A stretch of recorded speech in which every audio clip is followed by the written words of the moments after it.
8.5, limiting reactants. What if we had 3 cups of flour, 10 eggs, and 4 teaspoons of baking powder? How many pancakes could we make? Can you tell right away, just quick looking at that? We need to think about it, right? Because this is the kind of thing that happens in the kitchen, right? You've got these odd amounts of stuff, and if you're trying to make a lot of pancakes, you got to figure out, well, what's going to run out first, right? You probably shouldn't start making like a triple or quadruple batch of pancakes because your teenage son has a bunch of football players for a sleepover and they woke up ravenous. You probably shouldn't start throwing everything together and only to find out that you're missing something or that you're short on something. So what we would do is we would take the 3 cups of flour and ask ourselves, well, how many pancakes could we make if we used up all the flour? 15. How did you do that? Multiplied. Because 15 pancakes for every cup of flour, right? That's exactly what we're doing when we're doing stoichiometry. So 3 cups of flour.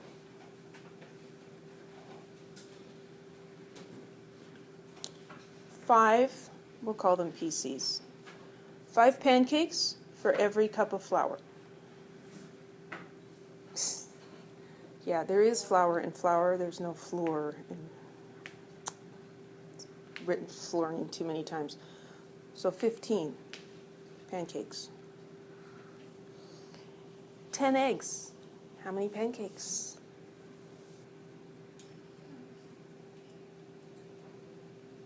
10 eggs. We get 5 pancakes for every 2 eggs. Right? So 10 times 5 is 50 divided by 2. If we could use up all the eggs, we could make 25 pancakes. Can we actually make 25 pancakes, though? No, because we would run out of flour.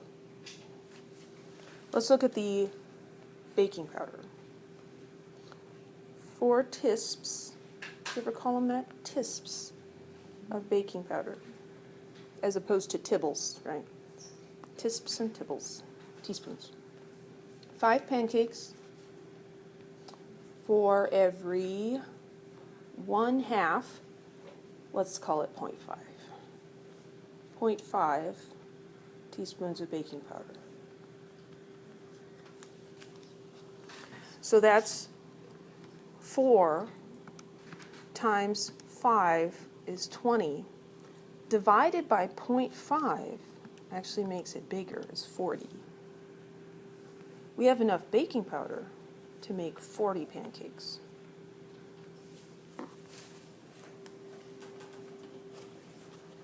But how many can we actually make? 15. So what we did here is we took all of our ingredients. We were given amounts for all 3 of them. We took all of them separately and figured out if we use up all of this ingredient, how much product, how many pancakes can we make? And then the actual number of pancakes that we could make, if everything goes well, would be the smallest, right? Because we go along making pancakes and we make 5 pancakes and 10 pancakes and 15 pancakes and we have to stop because we ran out of flour. The flour limited how many pancakes we could make because we ran out of it. We call that the limiting ingredient or the limiting reactant. Any questions about the pancake problem?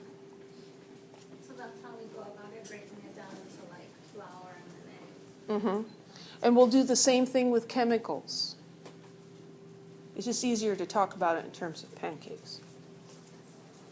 So is that how many conversion factors we have? 3? No, in the homework it asks for the number of conversion factors.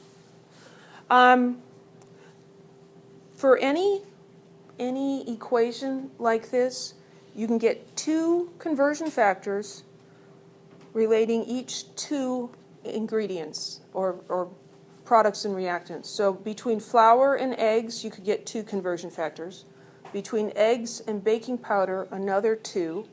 between baking powder and pancakes, another 2, between pancakes and eggs, between pancakes and flour, between flour and baking powder. There's a whole bunch of them. That's like the relationship you're asking on the question? It could be. I don't remember the specific questions. This one, let's do something simpler.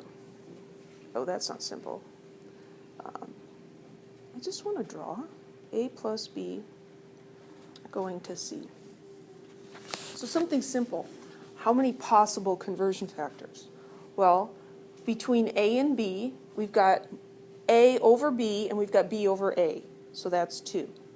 And we could relate B to C, B over C and C over B, so that's another 2. And then we could relate A to C, and so that's another 2. And so for this one, we're going to get 6 different conversion factors. So that's one of those exercises that they make you do at the beginning of the chapter to get you thinking about stuff, but I'd never give that as an exam question, because it's good to think about, but we just need to know how to make the conversion factors and use them when we need them. Okay? Any other questions?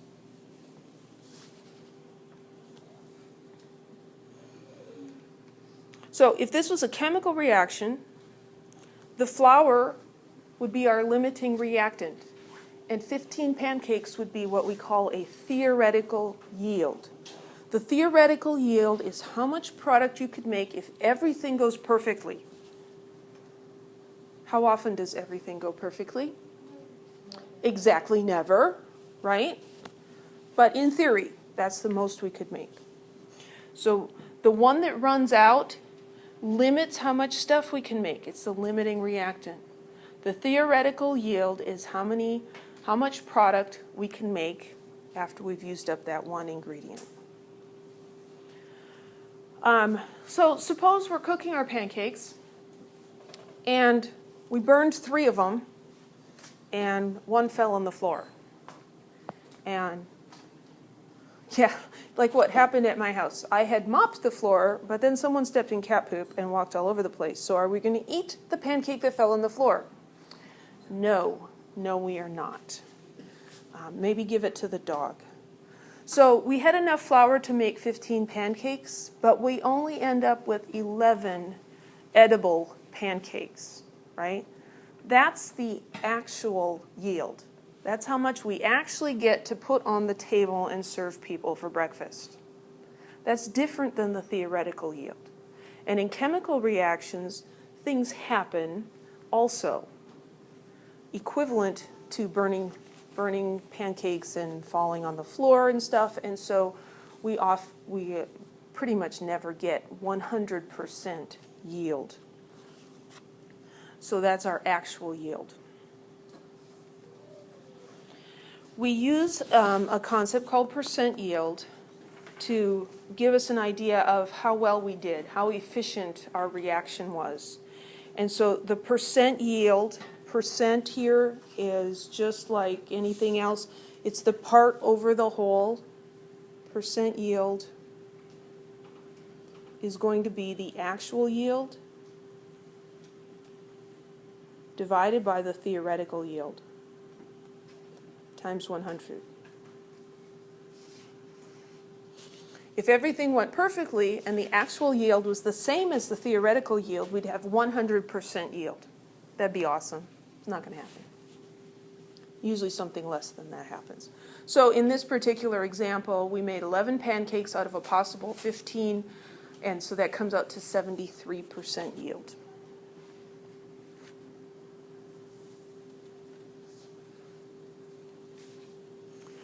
The actual yield of a chemical reaction has to be determined experimentally. You don't predict that from the problem. That's something that would happen in lab. You do a reaction and you measure amount of product, and that's your actual yield. It's how much you actually produced, right? And the actual yield is almost always less than 100%. And there are reasons. The 2 most common is that some of the product doesn't form. Most chemical reactions don't actually go all the way to completion. It's a little bit like a person who's not good on following through with stuff, right? They start this big project, like putting hardwood floors in the house, and they almost finish it, but they never do get that baseboard under the hall cabinet put in. I don't know where that might have happened, but you know, it just doesn't quite go to completion. That happens with most chemical reactions. The other thing that can happen that reduces your percent yield is that you lose some of your product in the process of doing the reaction or in the process of recovering it. And now that you guys have been in lab for a couple of weeks, you can imagine how that might happen, right? You could spill something or drop something and lose it along the way. Sometimes, though, we do end up with a percent yield that's higher than 100%. How can you make more than you can theoretically possibly make? You can't. If you end up with a percent yield that's greater than 100%, it means there's a problem. Okay, if you are, maybe you did a precipitation reaction, and you've got this precipitate that you isolated, and you need to dry it, and maybe you got a little impatient, and it's not completely dry. It's wet. A wet powder is going to weigh more than a dry powder. That water is going to get seemingly added into your product. Your product's going to weigh too much, and so you could actually have your product weigh more than it's supposed to, and that could give you a greater percent yield. Sometimes things fall into beakers. You know, stuff gets in there that's not supposed to be in there, and that can cause your percent yield to be greater. So percent yield greater than 100% means that there's something funny going on. So this is a nice summary slide. You might want to refer to that. Limiting reactant, theoretical yield, actual yield, percent yield. These are terms you need to know. So let's do an example.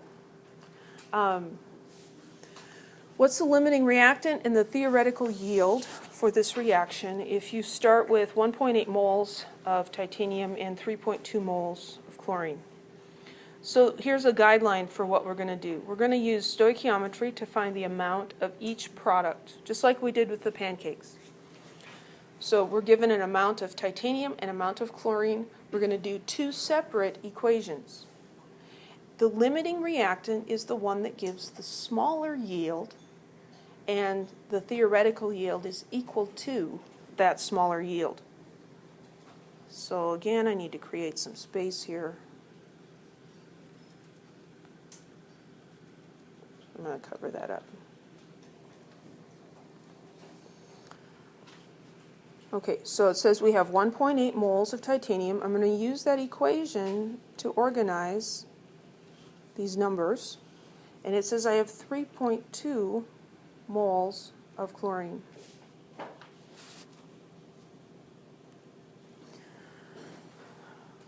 What are the limiting reactant and the theoretical yield? So here the word limiting reactant is actually in the problem. So that tips you off, this is a limiting reactant problem. Sometimes it doesn't ask you what the limiting reactant is. It gives you two reactants and then just asks you for the yield.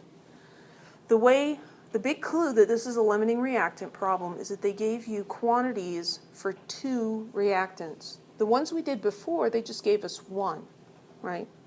So here they gave us two reactants, two quantities, two equations. So the path here, we chanted grams to moles to moles to grams, but did they give us grams? They gave us moles. So here's our chanting path. Here's Dora's standard map for stoichiometry. But here we're not starting at the beginning, and we're not going all the way to the end. We're just using the part in the middle. Students sometimes get way too creative, and they try to turn the path inside out and go moles to grams to grams to moles. You can't do that. You don't need to do that, and it's a lot more work to get the wrong answer. So on an exam, I almost guarantee you, I will give you a problem like this where it's a mole to mole problem. I'm doing that not because I want to confuse you, but because I want to make it easier for you. I want to see, do you understand the idea of the limiting reactant, without making you do all the molar mass calculations. Okay, so we're just doing the middle part. So we're taking 1.8 moles of titanium, and we're going to convert that to moles of product, moles of titanium chloride. So we want to divide by moles of titanium so that those units cancel out. And what's the number in front of titanium? 1. And what's the number in front of titanium chloride? 1. And so this ends up being the same. So if we use up all the titanium, we can make 1 mole of product. Then we're going to do the other one. 3.2 moles of chlorine. And again, we're going to the same product. And this time we'll have moles of chlorine in the denominator, so that these guys cancel out. Titanium chloride has a 1 in front of it. The chlorine has a 2 in front of it, so I'm going to put a 2 there. So this ends up being 1.6 moles of titanium chloride. Just like with the pancake problem, the answer is the smaller. Because as we go along and we're making 0.5 gram and 1 gram and 1.5 grams and we get to 1.6 grams, we run out of something. And we have to stop. The reaction has to stop. So this is the theoretical yield. If everything went perfectly, that's how much you could make, 1.6 moles. What is the limiting reactant? Look at your theoretical yield and just go back and see what started it. What's at the beginning of that one? It's Cl2. This is our limiting reactant, and oftentimes we'll just call it capital L, capital R, limiting reactant. This doesn't come up in Mastering Chemistry or on a multiple choice exam, but in a worksheet or on a lab, you may have a question like this, and sometimes students will do both of these calculations beautifully, but then they won't pick an answer. And you can't get full credit for that. You have to choose one of these. It's the smallest. Don't add them together. Don't get creative. Just pick the smaller one. Pick the smaller one. That's your yield. And the reactant that gave you that is the one that limits, because it's going to run out first. Any questions?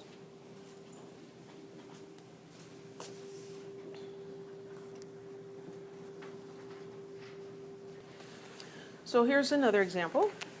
Consider the reaction 2Na plus F2 yielding 2 NaF. If you begin with 4.8 mole of sodium and 2.6 mole of fluorine, what's the limiting reactant and theoretical yield of NaF in moles? So this is the same kind of problem. I didn't leave any space there, so I'll just write my numbers above. 4.8 moles of sodium and 2.6 moles of fluorine. Wow. That's supposed to be a 6. 2 reactants. I need 2 equations, 2 separate equations, and they're asking me about this guy. Well, maybe I should put that above since I put everything else above. I'm figuring out that in moles. I forgot to do that on the last problem. So it doesn't matter which one you do first. I like to do the first one first. So 4.8 moles of sodium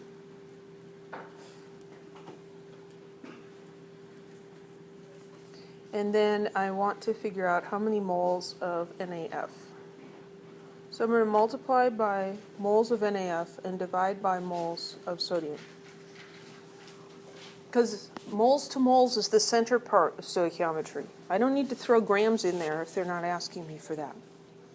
So these units cancel out, moles of sodium, and then I look at the equation, and I've got 2 moles of sodium for every 2 moles of sodium fluoride. There's 2's there.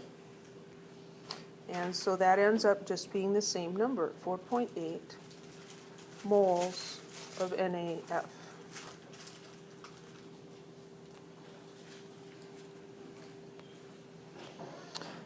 And then I use the other one, 2.6 moles of the other reactant, fluorine.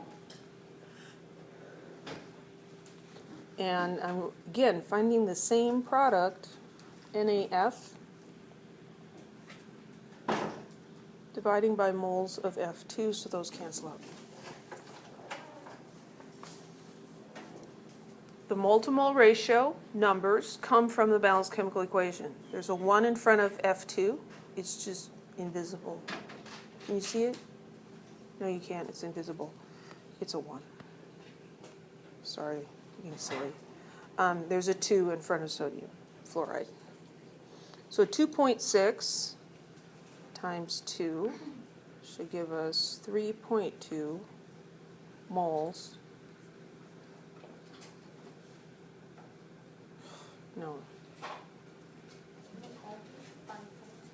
5.2.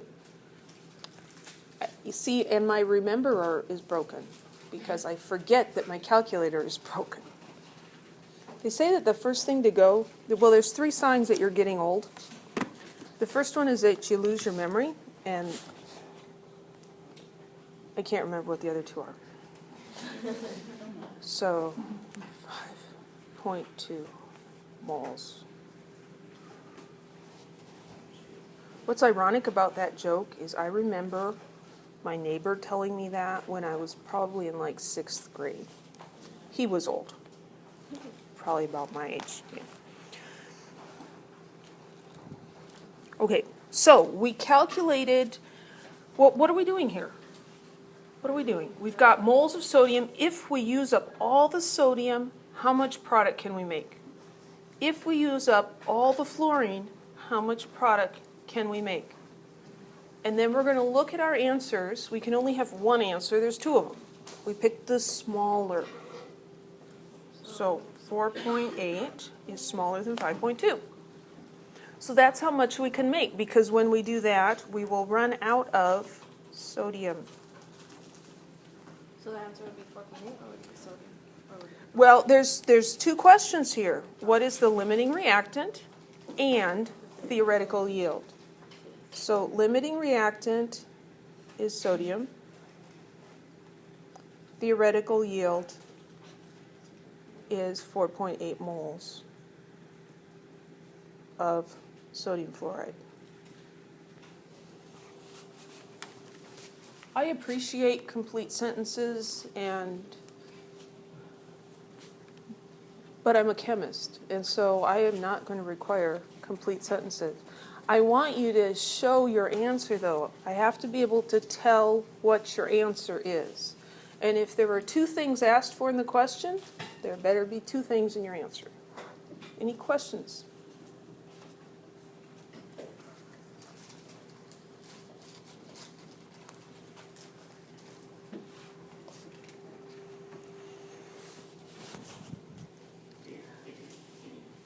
The idea of a theoretical yield, actual yield, percent yield can be very important in industrial applications where they're doing chemical reactions on a very large scale. And what they usually do is they take the more costly reactant or the one that's harder to remove from the product, and they make that one be the limiting reactant. If you have one reactant that costs a lot of money and everything else is cheap, then you're going to want the expensive one to be your limiting reactant so that you don't waste it, right?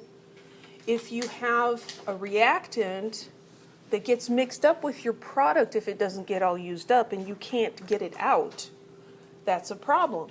And so you're going to design your reaction so that that problematic reactant gets all used up. In lab, we generally measure things in grams, not in moles, right? Because you can't really measure things in moles. And so to find the limiting reactants and the theoretical yields from initial masses, we're going to have to add steps to our calculation. So here's the solution map from the textbook. So here, if we're reacting sodium and chlorine to form sodium chloride. And the problem here is saying that there's 53.2 grams of sodium and 65.8 grams of chlorine. What we're going to do is we're just going to kind of walk through this one, and then we'll do another one, and we'll write everything out. And they're asking you to find the limiting reactant and the theoretical yield. Okay, we've already done 2 examples, but those were mole to mole. Here they're giving us grams of starting amount in starting amounts, and they're wanting a theoretical yield. It doesn't specifically say grams, but it kind of implies that we want the answer in grams. So then we do the same thing. We're going to take one reactant and go all the way to the product, but now we're going to use the whole chant, grams to moles to moles to grams. And then for the other reactant, we're going to do grams to moles to moles to grams. There are other ways to do it, but my experience has been that this is the most straightforward way. So if you have a different way you want to do it, and you get the right answer, that's fine. But this is the way I'm going to teach you. So you get a massive product, a massive product. The smallest amount is the one you can actually make. And then you look back to find out how much gave you the smaller amount, and that is your limiting reactant. So in this instance, here they're showing you all the terms, grams to moles to moles to grams. Using up all the sodium gives us 135 grams of product. Grams to moles to moles to grams. We're finding grams of sodium chloride still, because we can't compare apples and oranges. We have to compare sodium chloride and sodium chloride. So the chlorine gives us 108. This number is smaller. This is the theoretical yield. The reactant that gave us the theoretical yield is the limiting reactant.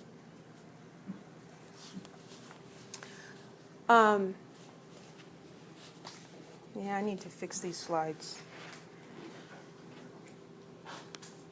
What would have to be given up here, which is what I need to fix, would be the actual yield. The actual yield in a problem has to be given to you. And pardon my sloppy writing with my finger. The actual yield is 86.4 grams. So they would have to give you these numbers, and they would give you the actual yield. And now they're asking us to find the percent yield. So we're using this equation, the actual yield over the theoretical yield times 100%. The 86.4 is given to us. This 108 we found out on the previous slide. And so you do the math there, multiply by 100, it comes to 80.0%. 80.0% yield. Any questions? And we'll do an example. Ammonia, ammonia can be synthesized by this reaction. What maximum amount of ammonia in grams can be synthesized from 25.2 grams of nitrogen and 8.42 grams of hydrogen? So that's our problem. Get rid of that. So they're giving us a mass of hydrogen, 8.42 grams of that, and a mass of nitrogen, 25.2 grams. And the question is the maximum amount. It does say in grams, maximum amount of ammonia. Maximum amount is a theoretical yield. What's the most you could make? It's everything going perfectly. You don't drop the pancake on the floor. So we're going to have 2 long equations with 3 terms each. Grams to moles to grams.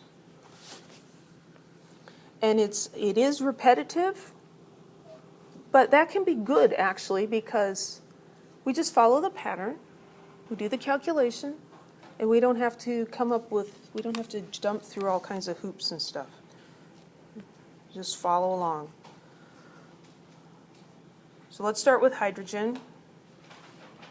8.42 grams of hydrogen. Grams to moles to moles to grams.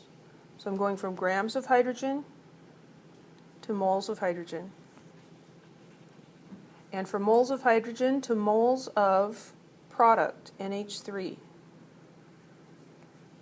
And then to grams of NH3.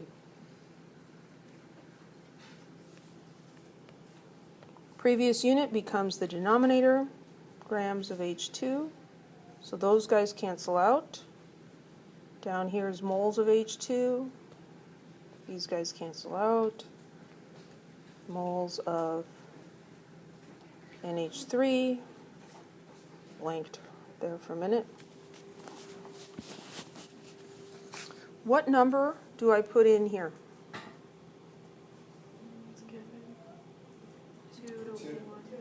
Two moles of NH3, right, to 3 moles of hydrogen. 2 to 3. And how do I find the number for this term? The molar mass. So I'll do molar masses on the top this time. H2 is 2 times the mass of hydrogen.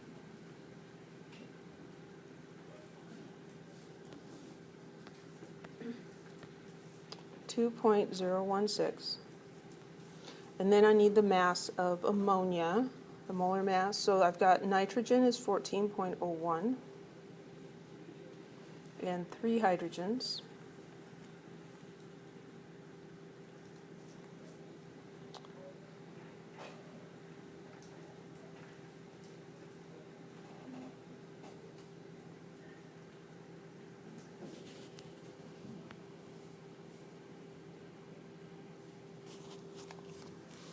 Did I do that right? I'm going to double check because my brain calculator is broken today. Wow, I can't even use the real calculator. 14.01 plus 3 times 1.008.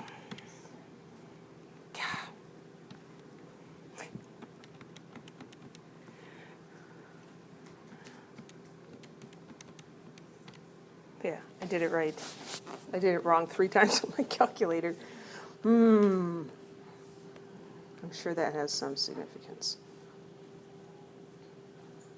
17.034. Okay, so 8.42 divided by 2.016 times 2 divided by 3 times 17.034 equals. It is very easy to press things on your calculator that you didn't mean to press. And so it's always a good idea to run those calculations twice, and hopefully you'll get the same answer. If you get different answers, go for best 2 out of 3. Did anybody else get 47.4? Okay. Okay, so there's one. And then we do the other one.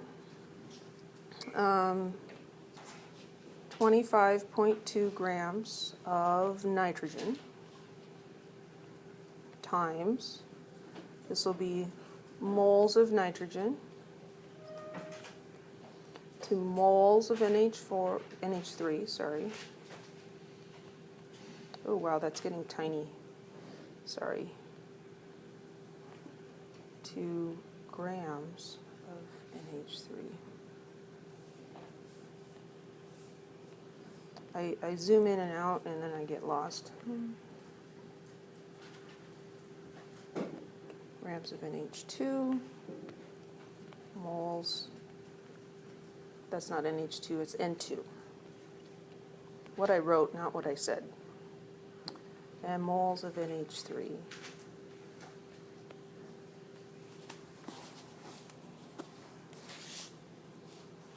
This last term, exactly the same. You see that? Grams of NH3 to moles of NH3. So that one's the same. That's kind of nice. The one in the middle, NH3, has a 2 in front of it, but the bottom is a little different, so it's 1. And then we need the molar mass of N2, which is 2 times 14.01, which should be 28.02.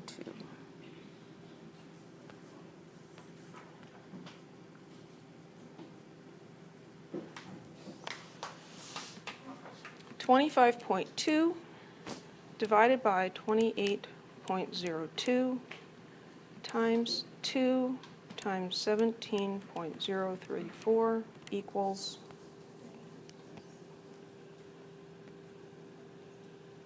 30.6393.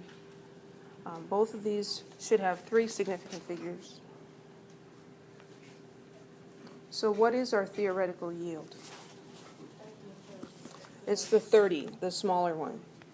So theoretical yield equals 30.6 grams of NH3. Theoretical yield same as limiting yield? It's different. Theoretical yield and limiting reactant. And what is the limiting reactant? The N2. See, here's our theoretical yield, the smaller one, and you just look back to the beginning. That's our limiting reactant. Now, this question doesn't specifically ask us for that, so that's okay. But this is our answer up here. Any questions? It's like building a wall. We're just putting things on top of each other. But if you're missing one of the bricks at the foundation of the wall, then it all becomes very difficult. What's the one that at the beginning? That's the theoretical yield. The theoretical yield is something that you calculate using stoichiometry. You look at the equation and you look at the starting amounts, and that's everything going right. There's no fudge factors in here for stuff burning or getting wasted or anything like that. That's the theoretical. It's perfect, everything beautiful. Actual is going to be given to you in a problem. I think there's one coming up here. This reaction is used to obtain iron from iron ore. The reaction of 185 grams of iron with iron oxide, 95.3 grams of carbon monoxide produces 87.4 grams of iron. Find the limiting reactant, theoretical yield, and percent yield. You guys look really tired. Everybody's falling asleep. Let's do this. We're going to go back. We're going to go back to this guy. I'm going to make up a number, and we're going to do percent yield with this one, okay? Instead of doing that next example, start to finish. If you want to see that example, you can go to one of my other playlists, because I did it last spring. Yeah, I did it twice last spring. Okay, so you can see it there. So this is the theoretical yield. In that next problem, you would have to do this whole business here with the 2 reactants and the masses and go through and figure out what's the theoretical yield. The actual yield was given. So I'm going to make up an actual yield. I'm going to say the actual yield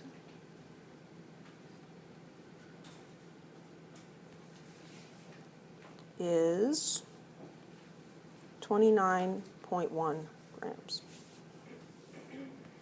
And now we're going to calculate the percent yield. So we don't need these guys anymore. So percent yield is the actual, because that one's going to be smaller, right? Just like when you make pancakes. If you've got enough stuff to make pancakes, you're not accidentally going to make 30 pancakes instead of 15 pancakes, right? It's not going to happen. Actual over theoretical. I just call him Theo, times 100. So the actual yield was given to me as 29.1 grams.